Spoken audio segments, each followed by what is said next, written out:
Hi, I'm David Roberts, a longtime ASES board member. I have had the good fortune to visit the ASES conference in Boulder, Colorado this last August, and I would like to talk about some of the exciting things that I saw and observed on the solar site tour that I was able to take on the conference.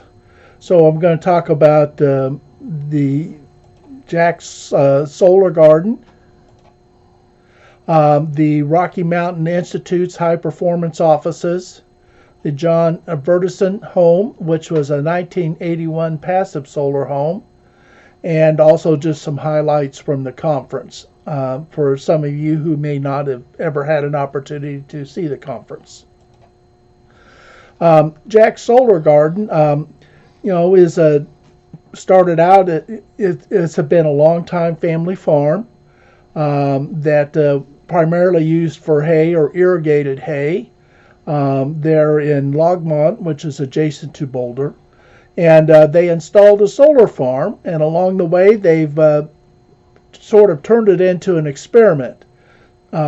Several universities have joined the party. The initial thing was to start out with the solar farm and the hay, and they evaluated the performance of the solar farm on the hay. And they looked at several ways, and you can see the back side of the panels and the front side. It's a 1.4 megawatt solar array, and they can adjust the tilt on the panels to allow for the farming equipment to get up and down the rows when they need to actually put the farming equipment in there. But recently they've added some research on growing vegetables, and they are evaluating the effects of the panels on the agricultural production. Since this is close to Boulder and Longmont, a lot of the smaller farms, they do growing of things for the metropolitan area there, and so they're looking at various growing various vegetable crops. You can see cucumbers on the right. They got tomato plants, and they've got all kinds of other plants that they are growing. Some of it is irrigated, some of it's not, and they're evaluating the effects of the solar panels on the food production, and trying to figure out how best to do it. So they evaluating the growth of the crops under the panels, and as you'll see from a later slide, they'll talk about the vegetables that grow underneath the panels, the edge of the panels, and what's in the middle, and what's on the non-drip side versus the drip side. So they're just looking at all kinds of aspects of this. Of course, you've got the solar panels. As I said, it was a 1.4 megavolt array, which is a fairly large bolt on this 24 acres. The power goes to through a load sharing agreement with the municipality to supply power to the community. It's a 1.4 million volt PV array that supplies the power. They have a large number of rows and panels. The panels can be adjusted seasonally with their tilt, and they provide the electricity there as they go along. This is a view of the farm from the road, so it's not too obtrusive, no more than any other use, and it's not even as high as a lot of the adjacent buildings.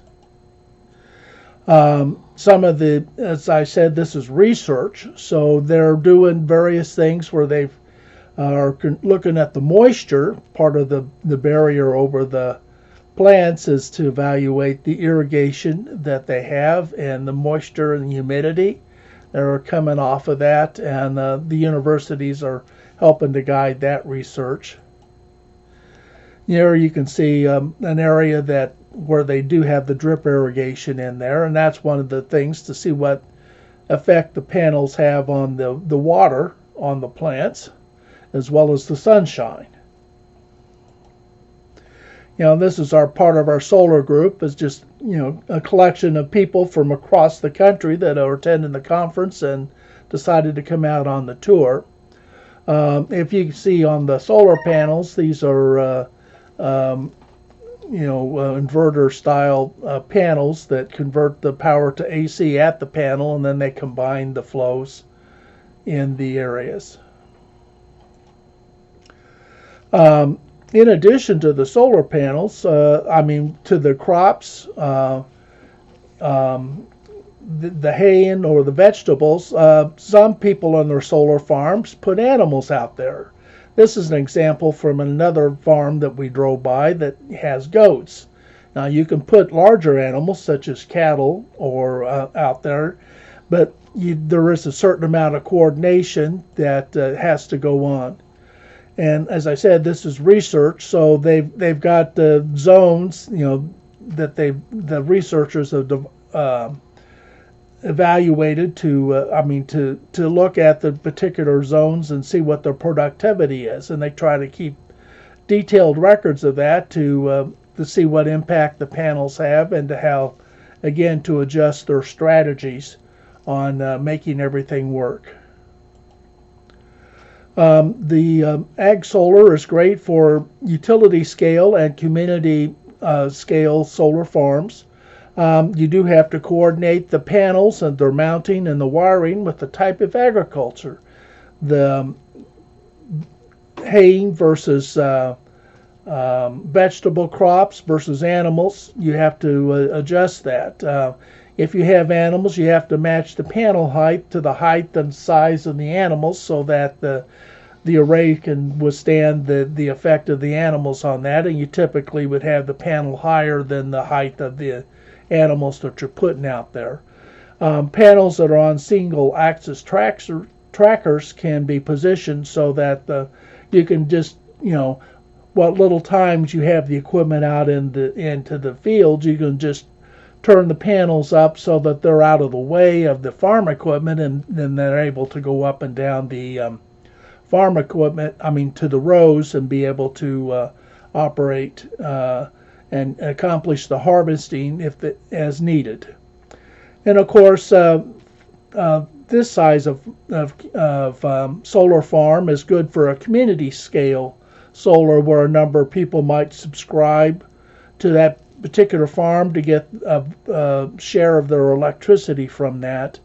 And it matches up nicely with a very incremental size of the project to do it, and this can help provide access individually to residents' bills who are unable to access solar on their own places.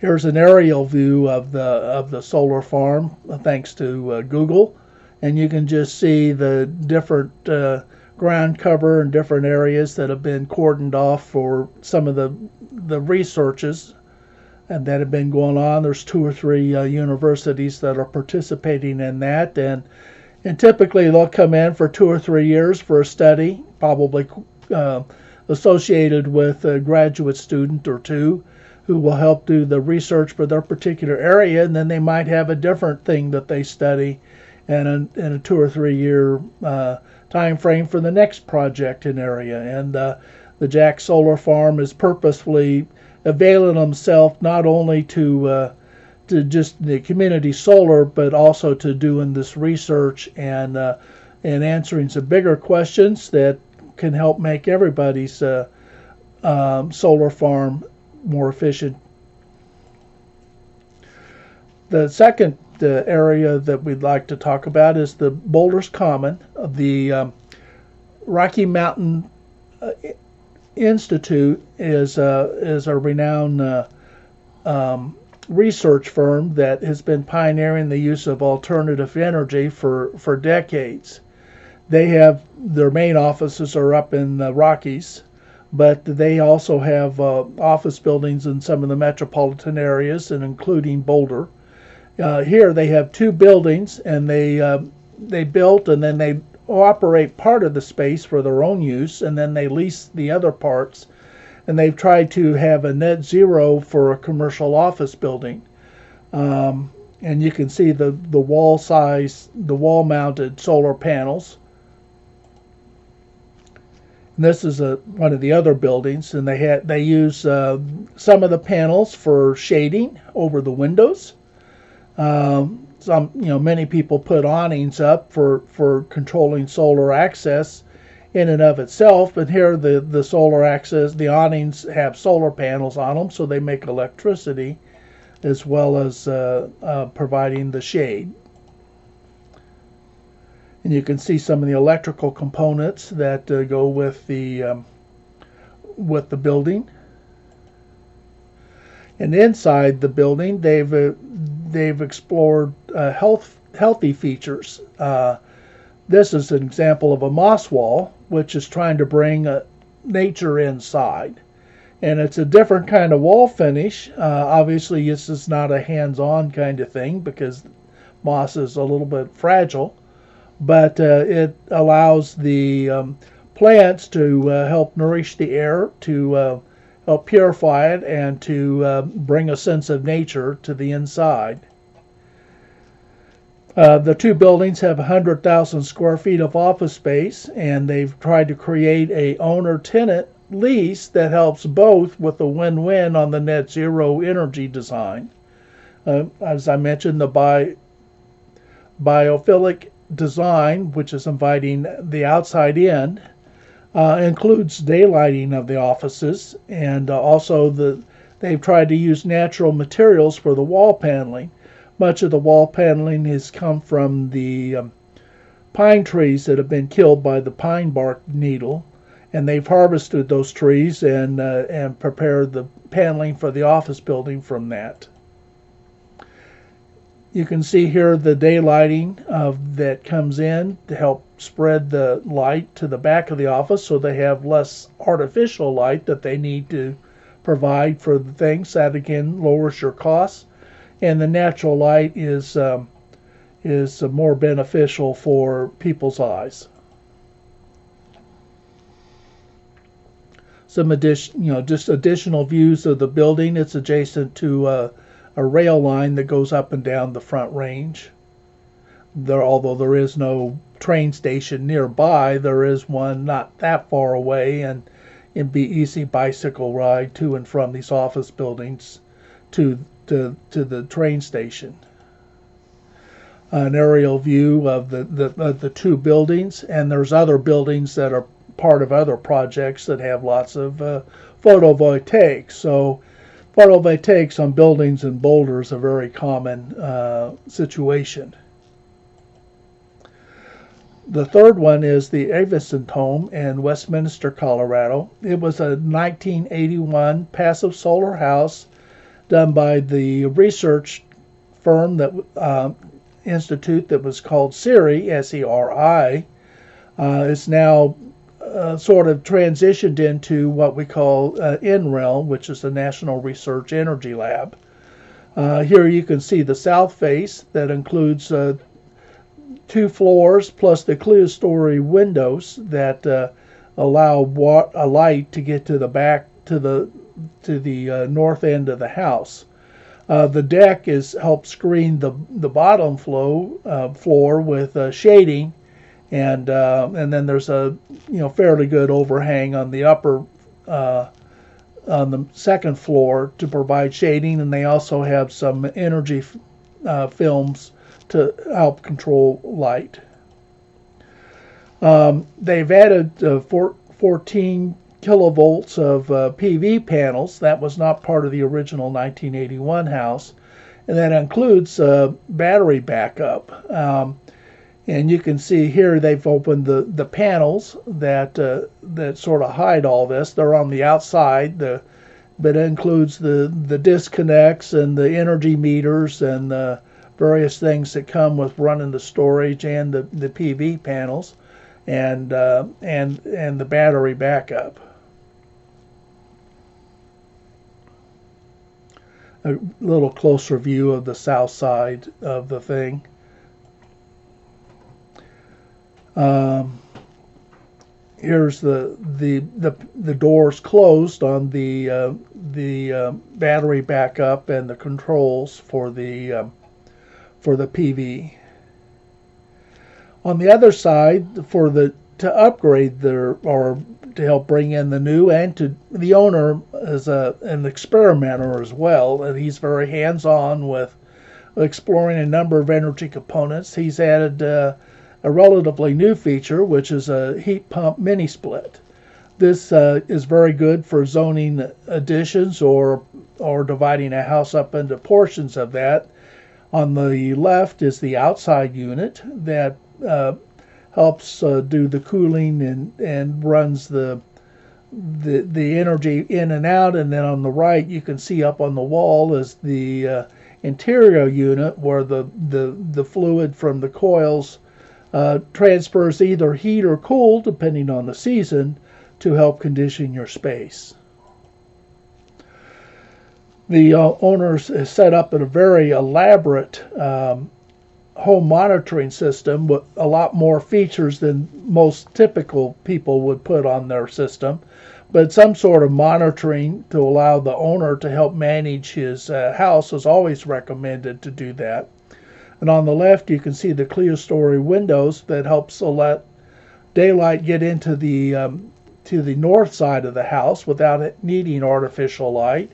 And you can also have some of your heat sinks back in that area as well to help store heat in the wintertime. And of course, Denver and Boulder area do get quite a bit of heating load in the winter, and that comes in very handy for conditioning the space.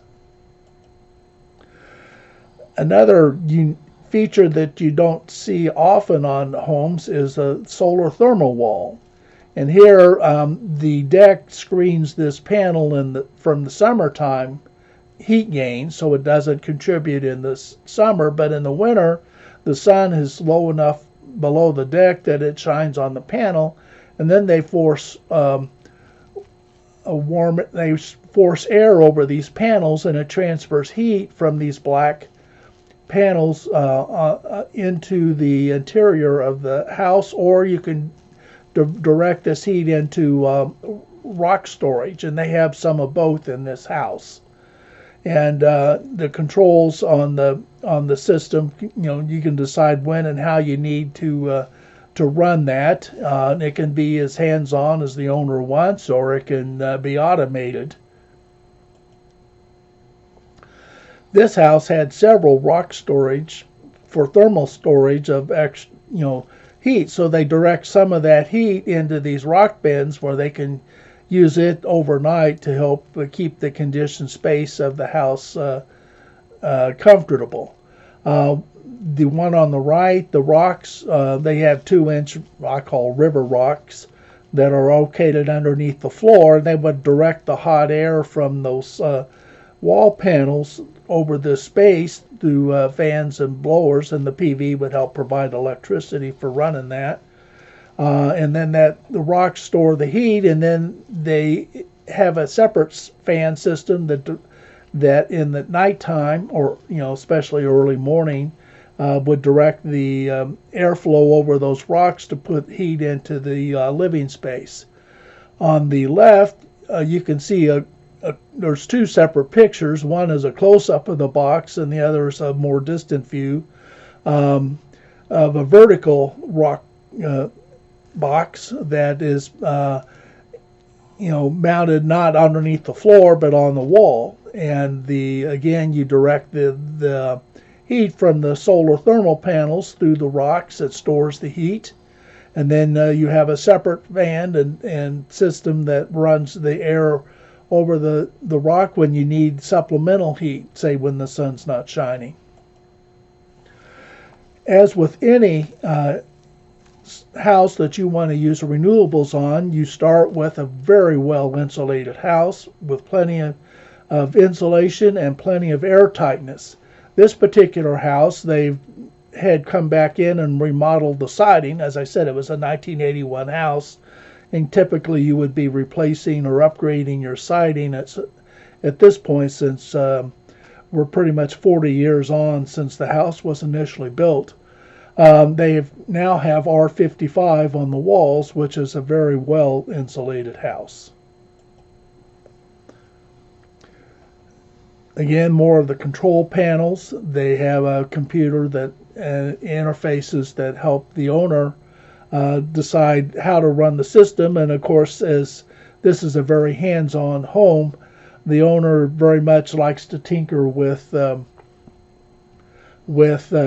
everything is work and blending it all together for good, comfortable performance and living. On the left, you can see the front elevation. It's on a cul-de-sac, so it's got a sort of a narrow street face. And on the left, you can see the guest EV charger. And on the upper right, you can see the west elevation of the house. And in addition to the windows and doors that they have there, they also have sunscreens over them to help keep down the sun gain from the west sun. And then, of course, again, the rear south face is where all the passive solar comes in. They have interior as well as exterior EV charging, but they didn't show us the interior garage EV charging, but they have enough solar in addition to providing the electrical needs of the house to help charge up their EVs, and their friends who have EVs who come over and visit them can just plug in and get an extra charge to make sure that they're able to get home or get to the next errands and things that they go and do. The fourth part, I would just like to talk about the Solar Energy Society conference, in case any of you haven't ever had the opportunity to go to one. They have a number of general sessions that go on, and especially since COVID's come up, they include both in-person and virtual. They had a few years where, like if we were across the country, everything was virtual, but now they're back to in-person events. But they have it so that speakers and or attendees can attend virtually. And in this case, the speakers are behind some of the panelists that are there in person, and they just bring in the people appropriate time for them to speak and make their presentation. You have a number of people attending the conference, and you can see in the upper left, you can see the video and cameras that help support the conference. On the upper right, you can see our illustrious president, Ken, who was also in attendance at the conference. The lower right, you see a snapshot of the chapter caucus. That's one of the events that happens the day before, where we get a chance to talk with other state chapters across the country and share what's going on and what our issues and problems and opportunities are, and have discussion, and then also how ASES can help and support our chapter efforts. And on the left is just some of the other chapter volunteers who were in attendance, who have been there a number of times, and I've gotten to know, and you can just, a little bit of a comradeship forms with the people that you see. One day is always scheduled for a local energy fair. They have the electric vehicle charging. You can see the solar cookers. And then they have various business, and the local state chapter comes in with their demos and presentations. So some of it's education. Some of it is promotion of individual products that people can consider putting on their homes, and they have a chance to talk and ask questions from the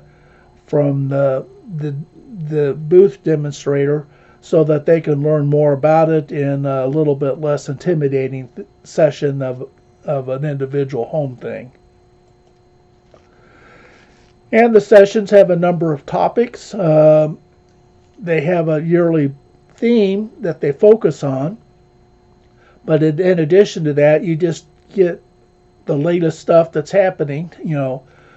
Now there's a lot of discussion that since net zero energy homes and structures are very achievable for those who select to do that, it's what do we do next on going and addressing society's needs. And then we got people exploring the best options for what to do on that. And then you have just different topics on, solar thermal, photovoltaics, passive solar, financing of solar systems, the energy grid, and how best to put everything together, and the combinations of things that it takes. So you get researchers or people who are busy doing it in different parts of the country, and they share their experience, and you get a chance to ask questions and learn. And if you decide that you want to do something along their lines, you can have the benefit of their experience to help you in your efforts. Thank you for listening tonight of what about the 2023 ASES conference. Their coming conference is going to be May in Washington, D.C. This was a rescheduled conference that was scheduled during, I think, 2019 that got postponed when we had to go all virtual due to the COVID pandemic. But opportunity for people to hear what's going on in the Mid-Atlantic region and of Virginia, Maryland, and adjacent areas, and to interact with the legislature and to learn again the latest thing. ASES tends to have every other year the conference is in the Denver Boulder area, and then the non-year it's been in Minneapolis, it's been in New Mexico, now it's going to Washington D.C. It moves around the country depending on the opportunities that are available. If you have a chance to attend either virtually or attend in person, I would recommend that, and it's a great way to learn the latest of what's happening with the solar and renewables. Thank you.